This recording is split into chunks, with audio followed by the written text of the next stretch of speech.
অনুষ্ঠানের আমার সফর সঙ্গী, আমার সহকর্মী, উপজেলা যুব দলের সদস্য সচিব আনিসুর রহমান, জেলা যুব দলের সদস্য যুগ্ম আহ্বায়ক, বিশ্বতম সভাপতি ফখরুজ্জামান পাটোয়ারি, প্লেয়ার ওমর ফারুক, শরীফ, রাসেল সহ অত্র ইউনিয়ন বিএনপির সুযোগ্য সভাপতি আবুল রায়, উপস্থিত এই ওয়ার্ড যুব বিএনপির সভাপতি সাধারণ সম্পাদক সহ অত্র ইউনিয়ন যুব দলের নেতৃবৃন্দ, বিভিন্ন অঙ্গ সংগঠনের নেতৃবৃন্দ, আসসালামু আলাইকুম।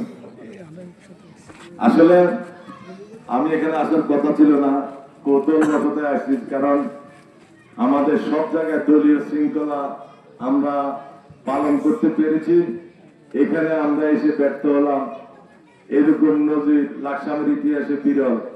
আপনারা জানেন, প্রিয় নেতা বিএনপির ভারপ্রাপ্ত চেয়ারম্যান তারেক রহমানের নির্দেশে তৃণমূল পর্যায়কে সুসংগঠিত করার জন্য আমাদের লাকসাম মনোরগঞ্জের মাটি ও মানুষের প্রিয় নেতা, আমাদের রাজনৈতিক অভিভাবক আবুল কালাম ভাই আমাদেরকে যেভাবে দিক নির্দেশনা দিয়ে যুবদলকে সুসংগঠিত করার জন্য মাঠে ময়দানে ছেড়ে দিয়েছে, আমরা সেই আলোকে লাকসাম উপজেলার যুবদলকে দুইটি ভাগে ভাগ করে আমরা বিভিন্ন ওয়ার্ডে কাউন্সিল করে গণতান্ত্রিক প্রক্রিয়া যুবদলকে সুসংগঠিত করার জন্য সকাল থেকে রাত পর্যন্ত অক্লান্ত পরিশ্রম করে যাচ্ছি।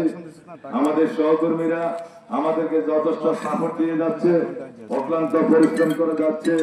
তারই ধারাবাহিকতা আজকের এই 7 নং ওয়ার্ডে যে কাউন্সিল হওয়ার কথা, আপনারা জানেন এই ইউনিয়ন আমাদের প্রিয় নেতা, আমাদের রাজনৈতিক সহযোদ্ধা মোশাররফ হোসেন মুসু ভাই সহ এই ওয়ার্ড যুব দলটাকে একটি মিছিল বা একটি সমঝোতার চেষ্টা করেছে। সম্ভবত উনিও ব্যর্থ হয়েছে। আমার ভাই আমাকে ফোন করে বলেছে সমঝোতা সর্বোচ্চ চেষ্টা করার জন্য, সমঝোতার জন্য সর্বোচ্চ চেষ্টা করার জন্য উনি বলেছেন। আমিও বিভিন্ন মিডিয়ার মাধ্যমে বিভিন্ন মাধ্যমের মাধ্যমে সমঝোতা করার চেষ্টা করেছি। এই জন্য আমিও নিজে এখন আরেকটা কাউন্সিল দ্রুত গতিতে শেষ করে এখানে এসেছি, যাতে সমঝোতাটা হয়। কারণ সমঝোতার উপরে কোন সুন্দর নাই। সমঝোতা হলে আমাদের মধ্যে প্রতিযোগিতা থাকবে, প্রতিহিংসা যাতে না হয়। যেহেতু সমঝোতা হয়নি, উপস্থিত বিএনপির নেতৃবৃন্দ, ইউনিয়ন নেতৃবৃন্দ, ইউনিয়ন যুব দলের নেতৃবৃন্দ সবার সমন্বয়ে যে সিদ্ধান্ত গৃহীত হবে সেই সিদ্ধান্তে আমরা সবাই মেনে নেব বলে আমি আশা করি। আপনারা